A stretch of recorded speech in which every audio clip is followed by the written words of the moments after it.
بسم اللہ الرحمن الرحیم۔ السلام علیکم۔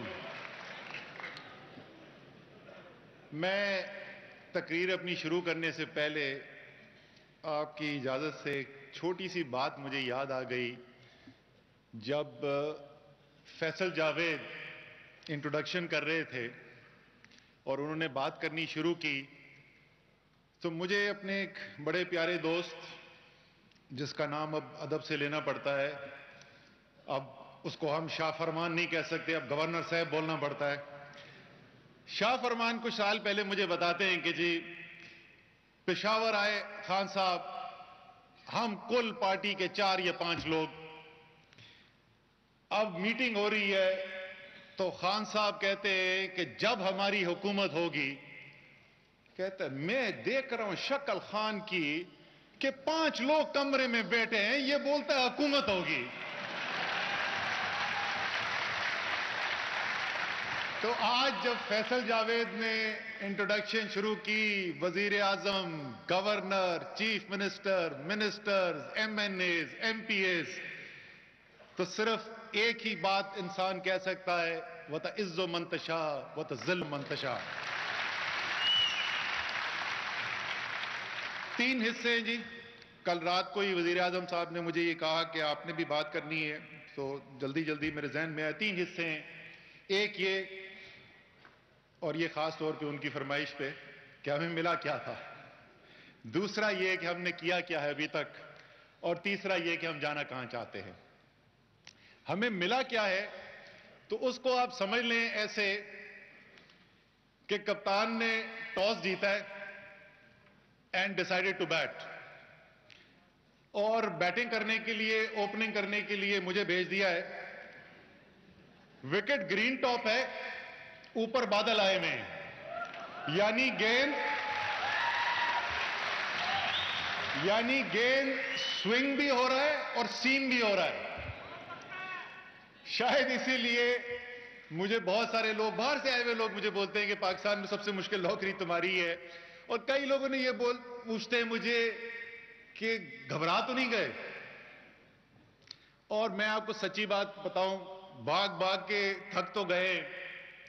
کھانا کھانے کو ملتا ہے کیو بلاک سے، گاڑی میں بیٹھ کے ڈرائیو کرتے ہوئے جا رہے پرائم منسٹر سیکریٹریٹ، جلدی جلدی سینڈوچ کھاتے، سونے کو بھی کم ملتا ہے، لیکن 1 سیکنڈ کے لیے بھی ذہن میں یہ نہیں آیا کہ کسی بھی طریقے سے جو وزیر اعظم کا ویژن ہے، جو تحریک انصاف کا منشور ہے، وہ پورا نہیں ہوگا، کیونکہ نیت ٹھیک ہو، محنت کرنے کو تیار ہوں تو کامیابی اللہ دیتا ہے، اور انشاءاللہ تعالی کامیابی اللہ دے گا۔ اچھا جی، حکومت آئی اس سال کے بعد کہ جب 1 سال کے اندر بجٹ کا خسارہ 2300 ارب روپے، بجلی کے نظام میں اس کے علاوہ 450 ارب روپے کا خسارہ، گیس کے نظام میں 150 ارب روپے کا خسارہ، تقریباً 3000 ارب روپے کا خسارہ ادھر چل رہا ہے۔ 5 سال پہلے جب حکومت ان کو ملی تو سالانہ جو بیرونی خسارہ ہوتا تھا $2.5 ارب کا، وہ 1 ماہ میں $2 ارب کا خسارہ ہو رہا ہے۔ مئی کے مہینے میں، جون کے مہینے میں، جولائی کے مہینے میں، 3 مہینے تحریک انصاف کی حکومت آنے سے پہلے اوسط خسارہ بیرونی $2 ارب۔ بیرونی قرضے بڑھ رہے ہیں اور زر مبادلہ کے ذخائر گر رہے ہیں۔ ایسی صورتحال کہ ماہرین، بڑے بڑے افلاطون پوچھ رہے ہیں کہ آنکھ بند کر کے آئی ایم ایف کے سامنے معاہدے پہ دستخط کیوں نہیں کرتے؟ کیا ہم نے؟ اور یہ میں آپ کو بتاؤں، یہ تو میں بڑی بڑی چیزیں بتا رہا ہوں، آپ چھوٹی چھوٹی چیزوں، سب سے زیادہ مجھے جس چیز کی تکلیف ہوتی تھی، اور آج مجھے بڑی خوشی ہے آپ کو بتاتے ہوئے کہ ہم نے ای سی سی بھی منظور کرا لیا تھا، آج کابینہ سے بھی منظور کرایا ہے۔ جب مجھے پتا چلا آج سے 2 سال پہلے، میں اسٹینڈنگ کمیٹی کا چیئرمین ہوتا تھا، کہ سٹیل مل کے جو ملازمین تھے ریٹائرڈ، ان کی بیواؤں کا پیسہ روک کر بیٹھی ہوئی تھی حکومت، بیواؤں کا پیسہ کھا کر بیٹھے ہوئے تھے۔ 1 ارب روپے سے زیادہ آج کابینہ نے منظوری دی ہے، اور کم سے کم وہ بیواؤں کا قرض آج ہم اتاریں گے۔ لیکن میں اس کی مثال آپ کو دے رہا تھا، صرف یہ ایک چھوٹی سی مثال ہے، میں تو 3 گھنٹے بولتا رہا ہوں کہ کیا حالت تھی۔ لیکن ہم نے آگے دیکھنا ہے ابھی تک کیا کیا. دو تین موٹی موٹی باتیں کہ ابھی تک ہم نے کیا کیا. سب سے پہلے تو یہ خسارہ، یہ جو تیزی سے جو خون بہ رہا تھا، شہرک کٹی ہوئی ہے، خون بہ رہا ہے، کتنی دیر تک زندہ رہے گا انسان، اس کو روکنا تھا. اور اس کو روکنے کے لیے مشکل فیصلے بھی کرنے تھے. وہ ماہانہ $2 ارب کا جو خسارہ ہو رہا تھا، بیرونی خسارہ، وہ پچھلے 3 ماہ کے اندر کم ہو کے تقریباً $1 ارب سے تھوڑا سا زیادہ رہا، یعنی آدھا ہو گیا ہے. میں ابھی تالی نہیں بجاؤ، ابھی اس کو اور کم کرنا ہے. یہ ابھی بھی اس لیول کے اوپر ہے جو ہم نہیں جھیل سکتے، لیکن کم سے کم فوری طور پر یہ کمی آئی. دوسرا کام یہ کیا کہ اس خسارے کو پورا کرنے کے لیے پیسہ بھی تو لے کر آنا ہے. جیسے میں نے پہلے کہا، ایک طریقہ کار یہ تھا، سیدھے جائیں IMF کے سامنے بیٹھیں، جو شرائط رکھیں، دستخط کریں اس کے اوپر، اور قوم کے سامنے آ کے کھڑے ہو کے بول دیں جی کیا کریں، وہ تباہ کر گئے تھے، ہماری تو مجبوری تھی، IMF کہتا ہے یہ کرو، اور جو وہ کہتے ہیں وہ کرتے چلے جاؤ. میں نے یہ پہلے دن بھی کہا تھا اور میں آج بھی کہتا ہوں، ہم IMF کے پیچھے نہیں چھپیں گے. اگر IMF کے ساتھ معاہدہ کریں گے تو ان شرائط کے اوپر کریں گے جو ہم سمجھتے ہیں اس قوم کی معیشت کی بہتری کے لیے، اس عوام کی بہتری کے لیے. اگر اس کے اندر سخت فیصلے بھی ہوں گے تو ہم آپ کو کھڑے ہو کر سچ بولیں گے، اور یہ نہیں کہیں گے IMF نے کہا تھا اس لیے کر دیا ہے. ہم کہیں گے اس کی ملک کو ضرورت ہے اس لیے کرنا پڑ رہا ہے. اسی لیے وزیر اعظم نے، لوگوں نے بڑا مذاق بڑا، یہ پیٹ بھرے ہوئے لوگ جو ہوتے ہیں نا انگریزی بولنے والے، ان کا دماغ تھوڑا اور چلتا ہے، بڑا مذاق اڑایا جی، وہ مجھیں بیچ دی جی، وہ گاڑیاں بیچ دی. جب انسان نیک نیتی سے کام کرتا ہے، جب وہ دوسروں سے کہتا ہے کہ ہمیں ایثار کی ضرورت ہے، تو سب سے پہلے خود سے شروع کرنا ہوتا ہے. وزیر اعظم کا گھر چھوڑ کے اپنے MS کے گھر کے اندر کروڑوں روپے مہینے کے بچائے وزیر اعظم نے کیا کرے تھے؟ اس کروڑوں روپے سے پاکستان تو نہیں بدل جانا تھا، لیکن یہ جو اقدام تھے اس سے جو سوچ میں تبدیلی ہے، اس سے انشاءاللہ تعالی پاکستان ضرور بچے گا.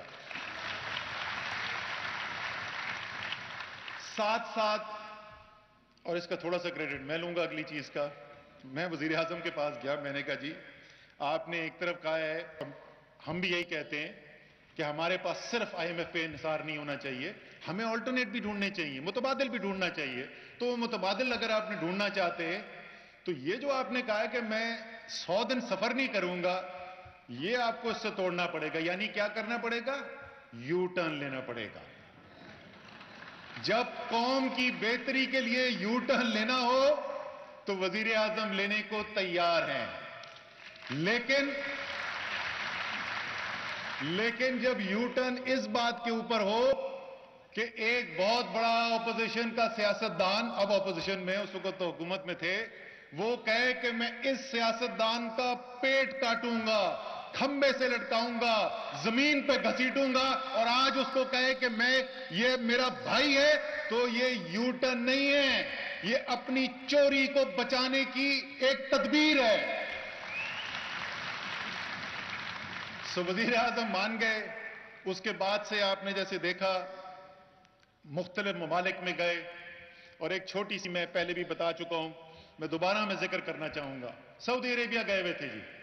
جو وہاں کے حکمران ہیں، سعودی عربیہ، UAE، چائنا، ملیشیا، وہاں پر جو عزت ملی وہ تو ملی، لیکن میری جو پسندیدہ، جو اس سارے جتنے بھی ہم نے وزٹ کیے، اس کا ایک موقع تھا. 2 نوجوان لڑکے میرے پاس آئے کمرے میں، اور انہوں نے کہا کہ جی حکمران تو پہلے بھی آتے تھے یہاں پہ پاکستان کے، اور یہاں پر لوگ جو مقامی لوگ ہیں ان کے بارے میں جو کہتے تھے، میں آپ کے سامنے وہ دہرا بھی نہیں سکتا.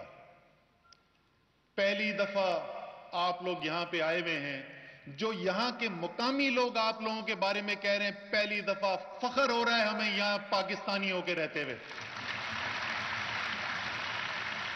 اور اس کا نتیجہ یہ نکلا کہ ایک دن وزیر خزانہ وزیر خارجہ کے ساتھ بیٹھے چین سے واپس آنے کے بعد، اور 2 ٹوک الفاظ میں کہا کہ جو فوری بحران تھا وہ ختم ہو چکا ہے. یہ اس محنت کا اور اس لیڈرشپ کا، وزیر اعظم کا میں شکریہ ادا کرنا چاہتا ہوں، انہوں نے فرنٹ سے خود لیڈ کیا ہے. ہمارے پاس آج یہ صورتحال ہے کہ ہم نیگوشیٹ کر سکتے ہیں. ایک ایسا معاہدہ جو ملک کے لیے بہتری میں ہو. دوسری چیز یہ کیجیے. تیسرا کام, مجھ سے انٹرویو لیا آج یا کل میں لیا تھا کسی نے, اس نے مجھے سب سے زیادہ خوشی کس بات کی ہے, پہلے 100 دن کے اندر کیا کیا جس کی سب سے زیادہ خوشی ہے. اور میں حقیقی بات بتاتا ہوں کہ جس وقت ہم دیکھتے تھے کہ کیا حالات ہیں اور کس قسم کا پہاڑ اس وقت عوام پہ گرنے والا ہے, اور جو ساری محنت کی, سب سے زیادہ خوشی اس بات کی ہے کہ جتنے فیصلے کیے, ٹیکس بڑھایا صرف ان کے اوپر جن کی آمدنی زیادہ تھی, درآمدی ڈیوٹیاں بڑھائیں صرف ان اشیاء کے اوپر جو امیر استعمال کرتا ہے, بجلی کے نرخ بڑھائے 70% پاکستانیوں کے اوپر 1 روپے بھی نہیں بڑھنے دیا, 95% چھوٹے کاروباری کے اوپر 1 روپے نہیں بڑھنے دیا, زراعت کے لیے جو ٹیوب ویل استعمال کرتے ہیں ان کی بجلی کی قیمت آدھی کر دی, گیس کے ابھی ادھر ہی ہال میں بیٹھے ہوئے گئے ایل پی جی والے ایسوسی ایشن والے صاحب, پتہ نہیں کہاں ہیں اس وقت, مجھے نظر نہیں آ رہے, ابھی وہ میرے پاس آئے, انہوں نے کہا جی آپ اعلان کریں, چیلنج کر دیں کسی کو, وہ بیٹھے ہوئے پیچھے. سب سے غریب جو ہے اس کے گھر تو میٹر ہی نہیں لگتا گیس کا, وہ ایل پی جی کا سلنڈر استعمال کرتا ہے, 1/3 کر دیا ٹیکس اس کے اوپر, 1200 روپے کا وہ کہہ رہے ہیں آپ اعلان کر دیں جہاں مرضی جائیں سلنڈر لینے کے لیے, 400 سے 500 روپے کمی ہوئی سلنڈر کے اندر. جو فیصلہ کیا, اس کے باوجود یہ حقیقت ہے کہ عوام مشکل میں ہے. یہ ہم نہیں کہہ رہے کہ بہت زبردست پاکستان میں دودھ اور شہد کی نہریں بہنی شروع ہو گئی ہیں, مشکل میں ہے, لیکن یہ جتنی محنت کی گئی, کم سے کم جتنا بوجھ ڈالا جا سکے وہ ڈالنے میں کامیاب ہوئے. اب آگے کہاں جانا ہے جی, اور یہ سمجھنے کی ضرورت ہے یہ 100 دن کا منصوبہ کیا تھا. یہ بھی بہت سارے ناقد جو ہیں, افلاطون جن کو میں کہتا ہوں, ان سے جس وقت ہم نے منشور کیا, انہوں نے کہا جی یہ تو منشور نے تو یہ بتایا, یہ تو خواہشات کا اظہار کیا ہے. ایک منصوبہ بندی کا ایک سائیکل ہوتا ہے. سب سے پہلا کام آپ اپنا ویژن سیٹ کرتے ہیں, آپ اپنی منزل کا تعین کرتے ہیں, آپ جانا کہاں چاہتے ہیں. کیا آپ پہلے یہ فیصلہ کرتے ہیں کہ میں نے ترنول جانا ہے یا میں نے بنی گالا جانا ہے, یا پہلے یہ فیصلہ کرتے ہیں کہ کس گاڑی میں بیٹھنا ہے. سب سے پہلا سمت کا تعین ہوتا ہے, وہ اس 100 دن کے منصوبے کے اندر کیا گیا. کیا کرنا چاہتے ہیں, کدھر پاکستان کو لے جانا چاہتے ہیں. پاکستان کی تاریخ میں پہلی دفعہ کوئی سیاسی جماعت الیکشن لڑی, اس نے کہا نوجوانوں کے لیے روزگار پیدا کرنا میری آئینی ذمہ داری ہے اور میں اس آئینی ذمہ داری کو پورا کروں گا. اگلا سوال یہ کہ یہ کیسے کرنا ہے, یہ کیسے کرنا ہے. پچھلے 100 دن سے اس کے اوپر کام ہو رہا ہے اور میں اس کی تھوڑی سی تفصیل میں جاؤں گا. اب اس کا تیسرا مرحلہ آنے والا ہے, اب یہ امپلیمنٹیشن یعنی کرنے کا موقع آنے والا ہے. اس کے اندر بھی جس طریقے سے عمومی طور پہ منشور لکھا جاتا تھا, منشور کی کاپیاں پھینک جاتی تھیں, کوئی مڑ کے نہیں دیکھتا تھا, ہم 100 دن کے بعد کھڑے ہوئے جواب دیں قوم کے سامنے کہ 100 دن میں کیا کہا تھا. اسی طریقے سے یہ 100 دن کا جو پلان بن گیا ادھر نہیں ختم کرنا. امپلیمنٹیشن مانیٹرنگ کمیٹیز بنا رہے ہیں, ڈیڈ لائن سیٹ ہوں گی, اس کے اندر ذمہ داریاں متعین ہیں اور ایک ایک چیز کا فالو اپ لیا جائے گا اور وزیر اعظم خود کریں گے. موٹی موٹی چیزیں ہم کرنا کیا چاہتے ہیں, ہم ایسا چاہتے ہیں کہ ایسی معیشت ہو پاکستان کی, ایک ایسا پاکستان ہو جہاں نوجوان کو تعلیم مل سکے, اس کے بعد میرٹ کی بنیاد کے اوپر اس کو روزگار مل سکے, لوگ اگر بیمار ہوں تو صحت کا کوئی نظام ہو ان کے پاس, کوئی اگر غریب ہے تو اس غریب کی مدد کی جا سکے, وقتی طور پر غریب ہے تو فوری اس کی امداد کی جا سکے, اور پھر ایسے منصوبے لائے جا سکیں جس سے ہمیشہ ہمیشہ کے لیے اس کو غربت کی لکیر سے اوپر لائے جا سکے. یہ پاکستان کے بڑے بڑے ادارے جو اژدہا بنے ہوئے ہیں اور سینکڑوں اربوں روپے قوم کا کھایا جا رہا ہے ان کے اندر, ان کو ٹھیک کیا جا سکے. یہ ایسے ادارے ہوں جو قوم کی بہتری کے لیے کام کر سکیں. ٹیکس کا نظام ٹھیک ہو, لوگ وہ جو ٹیکس دینے کے حقدار ہیں ان سے ٹیکس دیا جائے, اور ایسی صورتحال نہ ہو کہ جو آ گئے ٹیکس نیٹ کے اوپر اور وہ پچھلے میں کہوں گا کہ 90 دن میں بھی 1-2 فیصلے ایسے ہوئے جو ہم نے ریورس کر دیے بعد میں, جو نہیں ہونے چاہیے تھے, جہاں جو آئے ہوئے ٹیکس نیٹ میں اسی کو ہم اور مشکل میں ڈالیں. موٹی موٹی چیزیں جی میں آپ کو بتا دوں, اس کا محور جو بڑے پرائرٹی ایریاز کے ہیں, ہاؤسنگ ہے جی, خاص طور پہ لو کاسٹ ہاؤسنگ, چھوٹی صنعتیں جو ہم نے بنانی تھی, ایک زراعت ہے, I T industry, digital services, بہت بڑی فیلڈ ہے. میں بار بار وزیر اعظم کو کہتا ہوں پاکستان میں اگر انقلاب آنا ہے تو وہ یہاں سے آئے گا. اسی طریقے سے ماحولیات کے لیے بھی وہ بہت ضروری ہے. معیشت کے لیے 10 بلین ٹری سونامی والا جو پروجیکٹ ہے, ملک امین اسلم میرے سامنے بیٹھے ہوئے ہیں, ابھی اس وقت ملک امین اسلم مسکرا رہے ہیں، انشاءاللہ 5 سال کے بعد لاکھوں لوگ اور مسکرائیں گے، کیونکہ اسی پروجیکٹ کے ذریعے لاکھوں کا روزگار بھی آنا ہے۔ ان کے لیے تمام تفصیلی پالیسیاں بنائی گئی ہیں جی۔ کس طریقے سے کیا چیز ہیں جن کے اندر کام ہونا ہے؟ ڈاکٹر عشرت مجھے سامنے نظر آ رہے ہیں، ان کی بہت انپٹ ہے۔ خالد مقبول صدیقی آئی ٹی کے منسٹر ہیں، انہوں نے بہت کام کیا ہوا ہے۔ سب لوگ مجھے بولتے ہیں کہ سب سے مشکل نوکری میری ہے، میں عمر ایوب کو بولتا ہوں دوسری سب سے مشکل تمہاری ہے۔ عمر ایوب صاحب کا اس کے اندر بہت رول ہے۔ تو یہ اب جو تفصیل ہے یہ امپلیمنٹیشن کے اوپر جا رہے ہیں۔ میں صرف موٹا موٹا آپ کو ایک دو چیزیں جو ہیں وہ ضرور بتا دوں گا۔ سب سے پہلے تو یہ ساری چیزیں کرنے کے لیے لوگ پوچھتے ہیں پیسہ کہاں سے آئے گا؟ ٹیکنیکل تفصیل میں جائے بغیر جو ہماری پوری فائنینشیل پلاننگ ہم نے مکمل کی ہے، جو پالیسی اسٹیٹ بینک کی پالیسیز، ایف پی آر کی پالیسیز میں تبدیلی جو ہے اس کی بنیاد کے اوپر ہم نے جو ہدف سیٹ کیا ہے، اور یہ غلطی سے نہیں میں کہہ رہا، یہ حقیقی نمبر ہے، 6,000 ارب روپے کی سرمایہ کاری کی گنجائش پیدا کی جائے گی پاکستان کے مالی نظام کے اندر۔ 6,000 ارب۔ وہ یہ چھوٹی صنعتیں جو لگنا ہے ان کے لیے پیسہ آنا ہے، جو گھر بننے ہیں ان کے لیے پیسہ آنا ہے، باقی جو سارے کام ہونے ان کے لیے پیسہ آنا ہے۔ اور اس کے اندر ہماری جو ترجیحات ہیں اس کی میں صرف 2 مثال آپ کو دے دوں۔ کسان پاکستان کی معیشت کی ریڑھ کی ہڈی ہے۔ اس وقت صرف 37 لاکھ کسانوں کو قرضے ملتے ہیں جی۔ ہم نے اس 37 لاکھ کو بڑھا کے 60 لاکھ کے اوپر لے کے جانا ہے اگلے 3 سے 4 سال کے اندر۔ اور جو قرضے دیے جا رہے ہیں زراعت کے لیے وہ اس وقت 970 ارب روپے ہیں، اس کو دگنا کر کے ہم نے 1800 ارب روپے کے اوپر لے کے جانا ہے۔ اسی طریقے سے اس سے بھی زیادہ جو اگریسو ہمارا ہے، جو چھوٹی صنعتوں کے لیے جو قرضے ہیں، کیونکہ سب سے زیادہ نوکریاں ادھر سے ہی پیدا ہوتی ہیں جی، وہ اس وقت 1,73,000 چھوٹے کاروبار ہیں، چھوٹی صنعتیں ہیں جن کو یہ قرضے دیے جاتے ہیں بینکنگ سسٹم سے، 1,73,000۔ اس کو ہم نے 4 سال میں بڑھا کر 7 لاکھ کے اوپر لے کر جانا ہے۔ اور مجموعی قرضے جو ان کو دیے جاتے ہیں وہ اس وقت 425 ارب روپے کے قرضے ہیں، اس کو بڑھا کے ہم نے 1900 ارب، تقریباً 5 گنا ہم نے ان کو لے کے جانا ہے۔ اور ساری اس کی ٹیکنیکل ڈیٹیلز ہو چکی ہیں، اس کے اندر میں نہیں جاؤں گا۔ ریاستی ادارے جو اس وقت بلیڈ کر رہے ہیں، سینکڑوں اربوں روپے کھا رہے ہیں، سرمایہ پاکستان کمپنی کی منظوری دے چکی ہے۔ پاکستان کی کابینہ، وزیر اعظم خود اس کو ذاتی طور پر چیئر کریں گے۔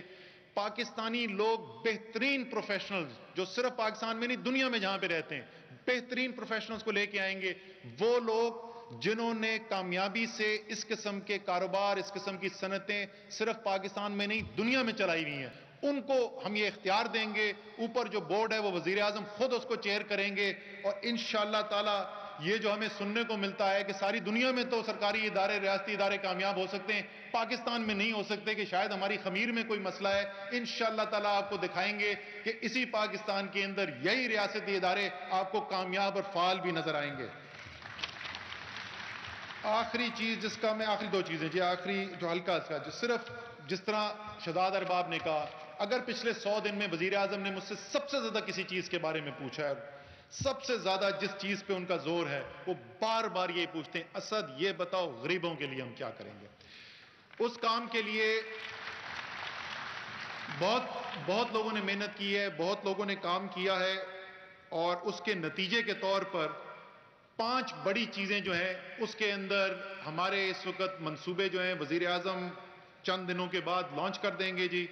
اس کے اندر غذائیت شامل ہے، وہ سٹنٹنگ جو 43% جس کا وزیر اعظم نے اپنی پہلی تقریر میں ذکر کیا تھا، اس کو کم کرنے کے لیے تعلیم، ایک وسیلہ تعلیم پروگرام ہے، اس کو بڑھا کر صحت انصاف کارڈ جو خیبر پختونخوا میں پرویز خٹک کی کامیابی کا بہت بڑا راز بنا، انشاءاللہ تعالیٰ اس کو پورے پاکستان میں لے کر جانا ہے۔ تیار ہیں جی عثمان بزدار صاحب؟ پنجاب میں بھی آ رہا ہے۔